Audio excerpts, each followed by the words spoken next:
Hello दोस्तों, स्वागत है आपका अंकित क्रेजी ट्रिक पे। आज हम परसेंट के सेकंड पार्ट के बारे में देखते हैं। कल हमने कुछ पार्ट देखा हुआ था जिसमें हमने कुछ क्वेश्चंस भी सॉल्व किए थे कुछ फॉर्मूले के साथ। आज भी हम उसी टाइप का कुछ दूसरा चीज़ देखते हैं। ठीक है, तो चलिए हम शुरुआत करते हैं आज के पहले फॉर्मूले से और उसके बाद उसके क्वेश्चन से। देखिए दोस्तों, यहाँ पे एक फॉर्मूला लिखा हुआ है कि अगर आय के बारे में पूछेगा और आपको बचत दिया हुआ होगा, ठीक है, तो आपको ये फॉर्मूला रहेगा। अगर सेम इसी जगह पर अगर आपको बचत पूछेगा और आय के बारे में दिया होगा तो आपको बचत पूछेगा। ठीक है, तो उसके लिए ये वाले फॉर्मूला होगा। जस्ट ये जो फॉर्मूला है इसको हम उल्टा कर देंगे। ठीक है, चलिए मैं क्वेश्चन के माध्यम से इसे आपको समझाने की कोशिश करता हूं।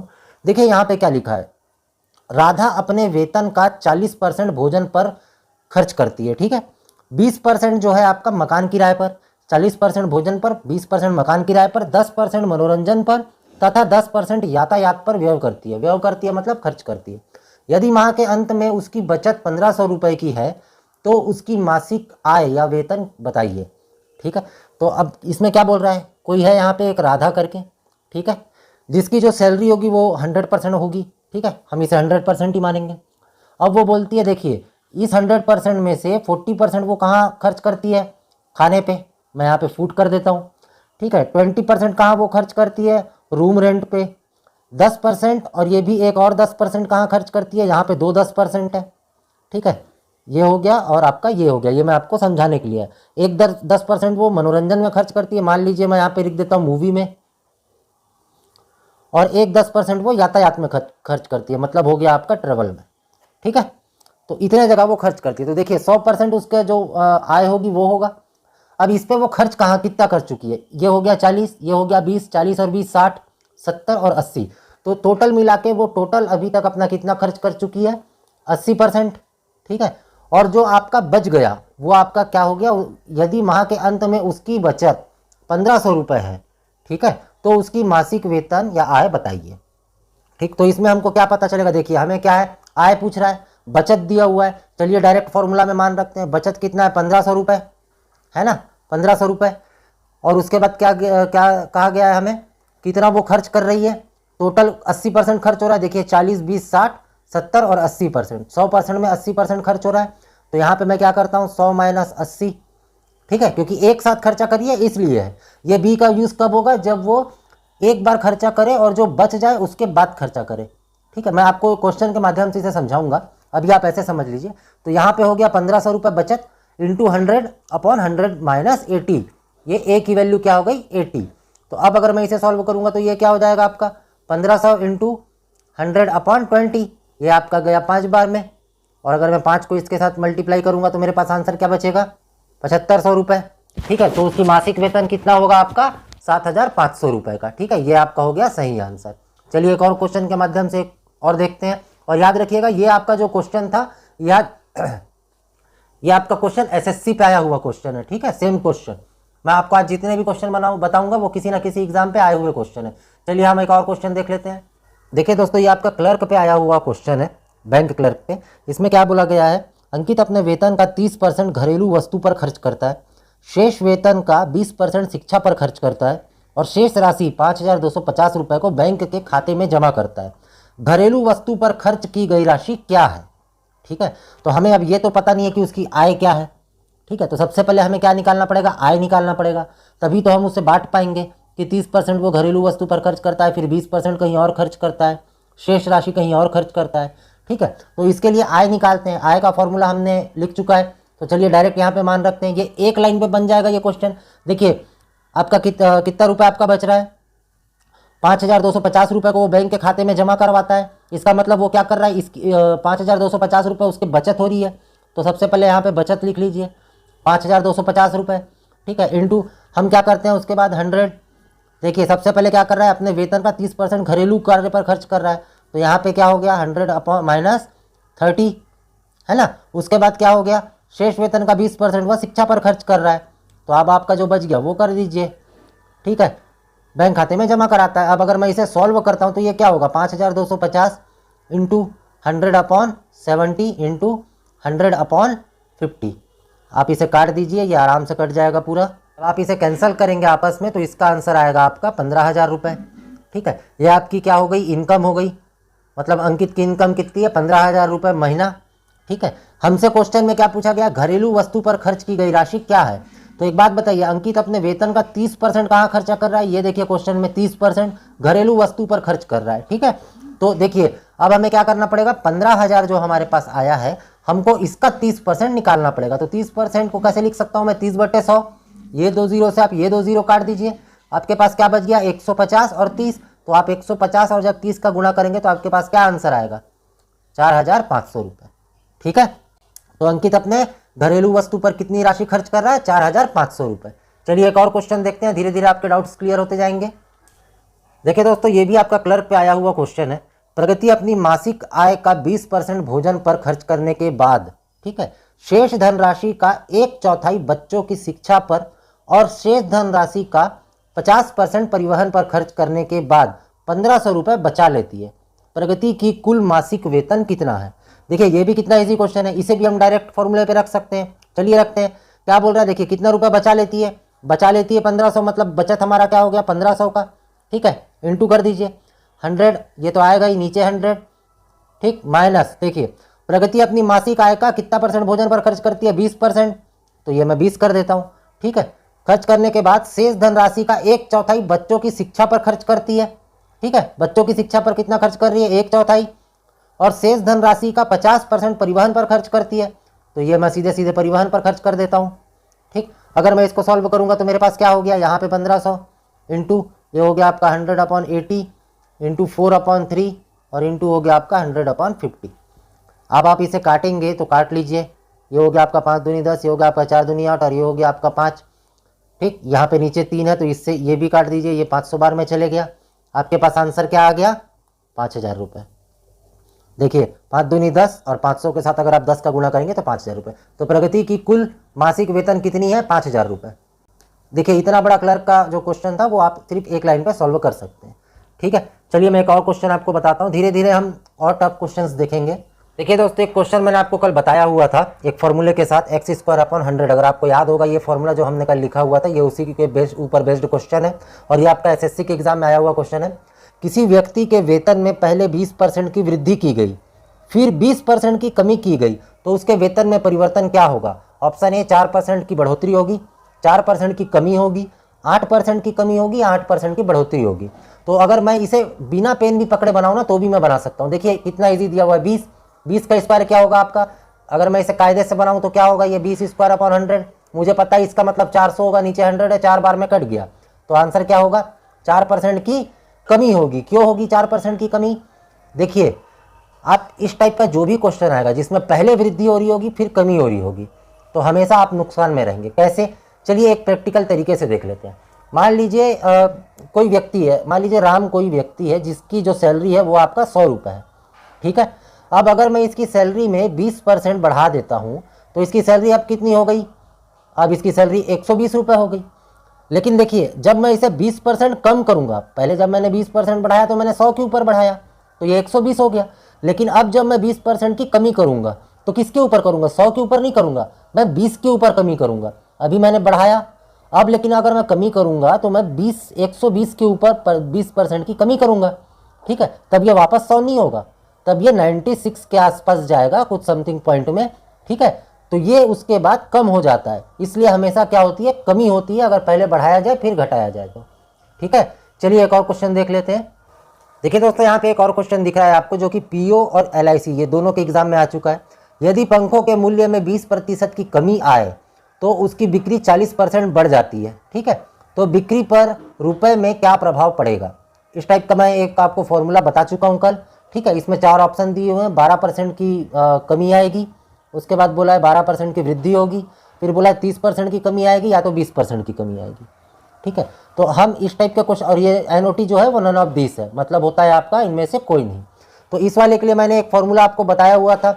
एक्चुअली उसमें 2 अलग अलग फॉर्मूले थे, एक था आपका +-x +-y, फिर यहाँ पे ++-x +-y और आपका 100, या तो फिर आप कर सकते हैं दूसरे तरीके से 100 +-x 100 +-y अपॉन 100, और नीचे में क्या होगा 100 से कंपेयर करेंगे। ठीक है, तो आप इन दोनों तरीके से इस क्वेश्चन को बनाइएगा और मुझे इसका आंसर बताइएगा।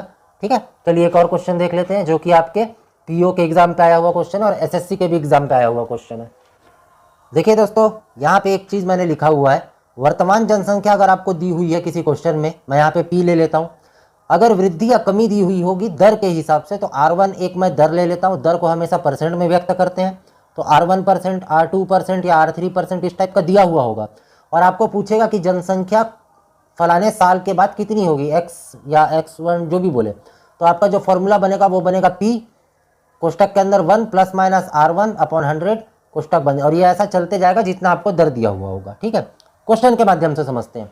देखिए क्वेश्चन में क्या बोल रहा है, एक गांव की जनसंख्या 10% वार्षिक दर से घटती जा रही है। मतलब हमें क्या दे दिया, हमें R1 का वैल्यू दे दिया। यदि वर्तमान में जनसंख्या 4000 हो, मतलब P का भी वैल्यू मिल गया, तो 2 वर्ष के बाद जनसंख्या क्या होगी। तो देखिए हम सीधे सीधे यहाँ पे वैल्यू पुट कर देते हैं, हम इसे लंबा चौड़ा नहीं बनाएंगे। तो यहाँ पे क्या होगा, 4000 जो कि P की वैल्यू है, देखिए P की वैल्यू क्या हो गई 4000 वर्तमान जनसंख्या। ठीक है, उसके बाद क्या होता है 1, फिर देखिए दर से घटती जा रही है, घटती जा रही है मतलब माइनस करेंगे, अगर बढ़ेगी तो प्लस करेंगे, तो घटती जा रही है कितने की दर से 10%। ठीक, तो 10/100 कर दीजिए, और कितने वर्ष के बाद जनसंख्या होगी 2 वर्ष के बाद, तो यहाँ पे 2 कर दीजिए। अगर मैं अब इसे सॉल्व करता हूँ तो क्या होगा, ये आपका 4000, नीचे आपका क्या हो गया 1/10 हो जाएगा ये, और अगर मैं इसे भी सॉल्व करूंगा तो क्या हो जाएगा 9/10। भाई इस 2 को क्या लिख सकता हूँ 9/10 इंटू 9/10। ठीक है, यहाँ पे 4000 है, माफ कीजिएगा। ठीक, ये 2 जीरो से आपका ये 2 जीरो कैंसिल हो गया 9 नहीं आपका 81, और 81 का अगर गुणा आप 40 के साथ करेंगे तो आपका आएगा 3240। ठीक है, ये आपका क्या होगा जनसंख्या होगा, और ये हमेशा घटती जा रही है। क्यों, क्योंकि देखिए 10% वार्षिक दर से घटती जा रही है। अभी 4000 है, तो अगले साल क्या हो जाएगी ये 3600 हो जाएगी, ऐसा करके ये घटते जा रही है। ठीक है, तो ये आपका हो गया। आप इसे एक तरीके से ऐसे समझ लीजिए, मैं यहाँ तक तो ये आपका आंसर आ गया। मैं आपको इस क्वेश्चन को एक बार समझा देता हूँ। मान लीजिए अभी गांव की जनसंख्या क्या है, वर्तमान जनसंख्या 4000 है। ठीक है, अब यहाँ से अगर मैं 10% काट दूँ, क्योंकि 10% क्या हो रही है घट रही है, तो 10% अगर इससे काट दूँ तो इसका 4000 का 10% क्या होता है 400। तो मैं 4000 में 400 माइनस करता हूँ तो क्या हो गया मेरे पास 3600। ये कब हो गया, पहले साल में। ठीक है, अब वापस 10% घटेगा दूसरे साल में। ठीक है, ये दोनों बार घट रहा है। अब अगर घटेगा तो क्या हो जाएगा आपका 3240। ठीक है, क्योंकि 3600 का 10% क्या होता है 360। ठीक है, तो 3600 में 360 अगर मैं घटाऊंगा तो मेरे पास क्या बच गया 3240। ठीक है, चलिए हम एक और क्वेश्चन देख लेते हैं। देखिए दोस्तों, ये एक जो क्वेश्चन है ये आपके एसआई के एग्जाम पे आया हुआ क्वेश्चन है। इसमें क्या बोल रहा है, यदि नगर की जनसंख्या 12000 है, यदि पुरुष की जनसंख्या में 6% वार्षिक वृद्धि होती है और स्त्रियों की संख्या में 8% की वृद्धि होती हो, तो वर्ष के अंत में कुल जनसंख्या 12800 हो जाती है। ठीक है, नगर में पुरुष की जनसंख्या ज्ञात कीजिए, और ये आपके 4 ऑप्शन है। ठीक, तो हम इस टाइप के क्वेश्चन को कैसे बनाएंगे, देखिए हम सबसे पहले हमें क्या करना है, अभी जो वर्तमान में नगर की जनसंख्या थी वो क्या थी आपकी 12000 है ना। तो जनसंख्या में वृद्धि सबसे पहले हमें देखना पड़ेगा, क्योंकि पहले 12000 थी। जब पुरुष की जनसंख्या 6% के हिसाब से बढ़ी और स्त्रियों की संख्या 8% के हिसाब से बढ़ी, तो अंत में कितना हो गया आपका 12800। तो सबसे पहले तो हम ये निकाल लेते हैं कि जनसंख्या में वृद्धि प्रतिशत क्या था। देखिए हमें सबसे पहले क्या निकालना पड़ेगा, जनसंख्या में वृद्धि का प्रतिशत निकालना पड़ेगा। जनसंख्या में वृद्धि हो रही है क्योंकि स्त्री भी बढ़ रहे हैं, पुरुष भी बढ़ रहे हैं। तो देखिए जनसंख्या में वृद्धि का प्रतिशत हम कैसे निकालेंगे, सबसे पहले जो बढ़ चुके हैं उनका क्या हो जाएगा 12800। देखिए ये वाला, क्योंकि एक वर्ष के बाद कितना हो जाता है 12800, लेकिन ये किस में बढ़ा है, तो ये बढ़ा है, पहले कितनी जनसंख्या थी हमारी 12000, इसलिए हम क्या करते हैं 12800 माइनस 12000, और ये किस में बढ़ा है, तो ये बढ़ा है 12000 में। इसको अगर मैं खुलकर लिखूं तो और मैं क्या लिख सकता हूं, देखिए जनसंख्या में वृद्धि कितनी हो रही है 800 की, और इन दोनों को भी अगर मैं माइनस करूंगा तो 800 ही आएगा। और वृद्धि किस में हो रही है 12000 में, पहले कितना था आपका जनसंख्या 12000, उसमें आपका 800 लोग बढ़ गए। ठीक है, तो अब हम अगर इसको सॉल्व करेंगे तो हमारे पास क्या निकल जाएगा, जनसंख्या का प्रतिशत निकल जाएगा। तो मैं यहाँ पे 2 जीरो से 2 जीरो काट सकता हूँ, और मेरा 1 जीरो से 1 जीरो और कैंसिल हो सकता है। ठीक है, और ये नीचे बच गया 12, ऊपर बच गया आपका 80। अब अगर मैं इसको सॉल्व करूंगा तो मैं यहाँ पे क्या लिख सकता हूँ 20/3%। कर लीजिएगा आप, यही आपका आंसर आएगा, या तो दशमलव में आएगा, लेकिन हमें इस पैटर्न में चाहिए। ठीक है, तो देखिए यहाँ पे क्या आ गया 20.3%, जनसंख्या में क्या हो रही है वृद्धि हो रही है। तो अब देखिए, अब मैं आपको एक समझाता हूँ, यहाँ पे मैं लिख देता हूँ पुरुष के लिए मेल। ठीक है, एम का मतलब हो गया आपका मेल, मेल मतलब हो गए पुरुष। यहाँ पे मैं लिख देता हूँ एफ, एफ मतलब हो गई फीमेल, फीमेल मतलब हो गई आपकी स्त्रियाँ। ठीक है, हमारा जो जनसंख्या वृद्धि हो रहा है वो कितना हो रहा है 20/3%। ठीक है, अब देखिए पुरुष में जनसंख्या कितनी हो रही थी, मेल की जो जनसंख्या है वो 6% के हिसाब से बढ़ी थी, तो मैं यहाँ पे कर देता हूँ 6%। और फीमेल की जनसंख्या हमारी देखिए 8% के हिसाब से बढ़ी थी, तो मैं यहाँ पे कर देता हूँ 8%। अब देखिए अब कैसे किया जाता है, यहाँ पे हमें क्या निकालना पड़ेगा, रेशियो निकालना पड़ेगा। तो रेशियो कैसे निकालते हैं मैं वो भी आपको समझा देता हूँ। यहाँ पे क्या आता है, यहाँ पे आएगा इन दोनों का माइनस। अगर मैं यहाँ पे 20/3 माइनस 8 करूँगा और यहाँ पे मुझे क्या करना पड़ेगा फिर 6 माइनस 20, मतलब 20/3 माइनस 6 करना पड़ेगा। ठीक है, तो यहाँ पे आपका क्या आ जाएगा 4/3, आप कर लीजिएगा परसेंट में। यहाँ पे आपका क्या आ जाएगा 2/3 जब आप इन दोनों को सॉल्व करेंगे तो। ठीक है, तो हमारा मेल का निकल गया रेशियो और हमारा फीमेल का भी निकल गया। तो मैं इसको रेशियो के फॉर्म में कैसे लिख सकता हूँ, इन दोनों की बात कर रहा हूँ मैं, इसकी और इसकी। ठीक है, इन दोनों को मैं कैसे लिख सकता हूँ, ऐसा लिख सकता हूँ कि 4/3 रेशियो 2/3। ठीक है, और इसको अगर मैं सॉल्व करूंगा तो फिर कैसे होगा, देखिए इसको अगर मैं सॉल्व करूंगा तो मेरे पास लास्ट में क्या आ जाएगा 2/1, ये आ गया मेरे पास लास्ट में। अब इसको सॉल्व कैसे करते हैं, जिनको नहीं पता है मैं उनके लिए बता देता हूँ। देखिए मेरे पास क्या लिखाया हुआ है ये। ठीक है, इसको सॉल्व कैसे करूंगा मैं, अगर मैं इसको सीधे सीधे लिखना चाहूँ तो ऐसे लिख सकता हूँ। तो मैंने आपको बताया था क्लास पे एक बार और, तो ये क्या हो जाता है, अगर ये वाला पोर्शन ऊपर जाता है तो ये जस्ट चेंज हो जाता है। यहाँ से देखिए ये कट गया और ये आपका हो गया 2 × 2 2 दूनी 4, तो 2/1। तो 2/1 को मैं क्या लिख सकता हूँ 2/1 लिख सकता हूँ ना। बस अब देखिए मेरे पास ये भी आ गया। ठीक, तो अब मुझे ये देखना है लास्ट में क्या पूछा गया, नगर में पुरुष की जनसंख्या ज्ञात कीजिए। ठीक है, हमें पहले जो थे वो भी दिया हुआ है, हमें आखिरी में जो बचे वो भी दिया हुआ है। हमें बस क्या ज्ञात करना है कि नगर में पुरुष की जनसंख्या क्या थी। तो ये कैसे ज्ञात करते हैं, देखिए 2 मतलब क्या हो गया मेल और 1 मतलब हो गए फीमेल। तो जब मुझे ज्ञात करना पड़ेगा तो मैं क्या कर सकता हूँ 2 + 1 × 12,000। ठीक है, तो ये अगर मैं इसे सॉल्व करूंगा तो मेरे पास आंसर क्या आ जाएगा आपका 8,000। ठीक है, 8,000 क्या हो गए पुरुष। ठीक है, बाकी जो 4,000 थे वो थी महिला। ठीक है, चलिए एक और क्वेश्चन देख लेते हैं हम। देखिए दोस्तों यहाँ पे काफ़ी इजी एसएससी का एक क्वेश्चन दिया हुआ है, यदि किसी विद्यालय में 60% लड़के हों और लड़कियों की संख्या 972 हो तो विद्यालय में कुल कितने लड़के हैं। ठीक है, तो देखिए ये कितना इजी क्वेश्चन है। यहाँ पे मैं पहले आपको समझा देता हूँ, जिनको नहीं पता उनके लिए, नहीं तो ये काफ़ी इजी क्वेश्चन है और ये एसएससी में आया हुआ क्वेश्चन है। देखिए विद्यालय में कितने टोटल स्टूडेंट की अगर मैं बात करूँ तो कितने होंगे, मैं 100। ठीक है, 100% जितने भी स्टूडेंट होंगे वो 100% होंगे। 100% में से 60% जो है वो लड़के हैं, मतलब मैं बॉय लिख देता हूँ। तो जो बच गई वो कितनी परसेंट हो गई, देखिए 100 में से अगर 60 जाएगा तो क्या बचेगा मेरे पास 40, तो 40% क्या हो गई लड़कियां। और लड़कियों की संख्या तो दे दी है, लड़कियों की संख्या क्या है 972, यही दिया हुआ है ना। तो हमको क्या पूछ रहा है आखिरी में कि विद्यालय में कुल कितने लड़के हैं। तो देखिए हमें 40% का बराबर हमें पता है कितना है 972। ठीक, तो हमको क्या करना पड़ेगा, हमको 100% का बराबर निकालना पड़ेगा, 60% का बराबर निकालना पड़ेगा, क्योंकि 60% लड़के हैं। तो लड़कों का अगर मैं वैल्यू निकालूंगा तो मैं यहाँ पे करूँगा 60 / 40 × 972। जब मैं ये करूँगा तो मेरे पास लड़कों की क्या वैल्यू निकल जाएगी, आप इसमें काट सकते हैं। ठीक है, काटने के पास जो भी आपके पास बचेगा वो बचेगा 1458। तो हमारे पास कितने लड़के हैं 1458, क्योंकि क्वेश्चन में हमें क्या पूछा था, तो विद्यालय में कुल लड़के कितने हैं। अगर हमसे ये पूछता कि विद्यालय में कुल छात्रों की संख्या क्या होती, तो हम क्या करते, ये जो बॉयज़ की वैल्यू निकल के आई और गर्ल्स की वैल्यू तो दे दिया है, तो हम इन दोनों को जोड़ देते। अगर मैं इनको जोड़ देता तो क्या होता, 8 और 2 10, 5 7 5 12 और 1 आपका 13, 9 और 1 10 4 14 और ये आपका 2, तो 2430 आपके टोटल विद्यालय में छात्र छात्राएं हो जाते हैं। बाकी बॉयज़ का जो वैल्यू है वो 1458, गर्ल्स का 972। चलिए एक और क्वेश्चन देख लेते हैं। देखिए यहाँ पे एक क्वेश्चन दिया हुआ है, मैं इसे नॉर्मली समझाने के लिए ही लिखा हूँ। एक मैं पूरा क्वेश्चन नहीं लिखा हूँ, मैं आपको समझा देता हूँ। एक एग्ज़ाम में 270 स्टूडेंट बैठे, मतलब कोई भी एक परीक्षा हुई जिसमें 270 विद्यार्थियों ने भाग लिया, जिनमें से 252 विद्यार्थी पास हो गए, उत्तीर्ण हो गए। ठीक है, तो पास होने वाले स्टूडेंट की मतलब विद्यार्थी की संख्या प्रतिशत पर बताइए। तो इसके लिए आपको क्या करना पड़ता है, ये चीज़ आपको समझ में आ जाएगी, इसलिए मैं ये क्वेश्चन आपको बता रहा हूँ। तो अगर इस टाइप का अगर पूछता है कि 270 बैठे जिसमें से 252 फेल हो गए, पास हो गए। ठीक है, तो हमारे पास फेल कितने हुए 18। ठीक है, तो बोल रहा है कि जितने लोग पास हुए हैं वो टोटल स्टूडेंट के कितने प्रतिशत थे। तो मैं यहाँ पे क्या करूँगा, मैं यहाँ पे 252/270 × 100 कर दूंगा, तो मेरे पास क्या हो जाएगा 93.1। देखिए दोस्तों यहाँ पे क्वेश्चन पूछा गया है, आरआरबी का क्वेश्चन है और इसके यहाँ पे 4 ऑप्शन मैंने लिख दिया है। एक परीक्षा में 1000 लड़के और 800 लड़कियां थी। ठीक है, यदि 60% लड़के और 40% लड़कियां परीक्षा में उत्तीर्ण हुए मतलब पास हुए, तो परीक्षा में अनुत्तीर्ण होने वाले परीक्षार्थियों की प्रतिशत संख्या क्या थी, मतलब जो परीक्षा में फेल हो गए उनकी प्रतिशत संख्या क्या थी। ठीक है, देखिए कितना अच्छा सवाल है ये, और ये आरआरबी के क्वेश्चन में पूछा गया। तो सबसे पहले तो ये देख लेते हैं कि टोटल कितने विद्यार्थी थे हमारे पास। ठीक है, टोटल हमारे पास जो एग्जाम में बैठे थे वो कितने थे, 1000 लड़के प्लस हमारे 800 थी लड़कियां, तो ये दोनों मिला के कितने हो गए, टोटल 1800 स्टूडेंट हमारे पास थे।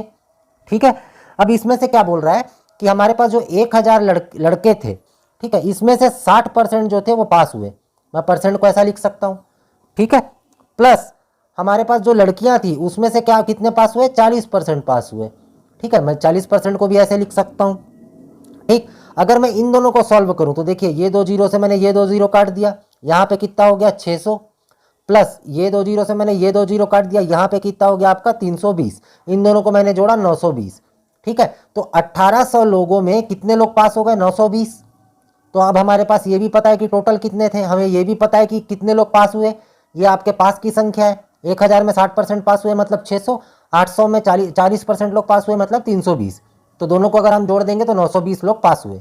तो हमको पता है कि अब फेल कितने लोग हुए, तो देखिए 1800 में अगर मैं 920 को घटा देता हूँ, क्योंकि ये तो पास हुए हैं, ठीक है, और ये तो टोटल संख्या है, तो अगर मैं इन दोनों को घटा देता हूँ तो हमारे पास जो फेल हुए होंगे उनकी संख्या आ जाएगी। ठीक है, तो देखिए 0 में 0 गया 0, 10 में से 2 गया आपका 8, ठीक है, 17 में से अगर 9 गया तो आपका 8। ठीक है, यह हमको पता चल गया कि हमारे पास फेल कितने थे, 880। लेकिन हमें क्वेश्चन में क्या पूछा गया है, तो परीक्षा में अनुत्तीर्ण होने वाले विद्यार्थियों की प्रतिशत संख्या, ये तो हमारे पास संख्या निकली है, हमारे पास प्रतिशत कहाँ निकला है, तो हम इसका प्रतिशत कैसे निकालेंगे। देखिए हमें प्रतिशत किसका निकालना है, 880 का। ठीक है, लेकिन निकालना किस में, टोटल वैल्यू में, तो टोटल कितने विद्यार्थी थे आपके 1800, और हमें निकालना क्या है प्रतिशत, इसका मतलब 100 से गुणा करना पड़ेगा। ठीक है, तो देखिए 1 2 जीरो से ये 2 जीरो कट गया, अगर मैं इन दोनों को भाग करूं तो मेरा आपका आंसर आ जाएगा, आप कर लीजिएगा, ये आपका आएगा 48.88%। ठीक है, जो कि आपका ऑप्शन नंबर ए था।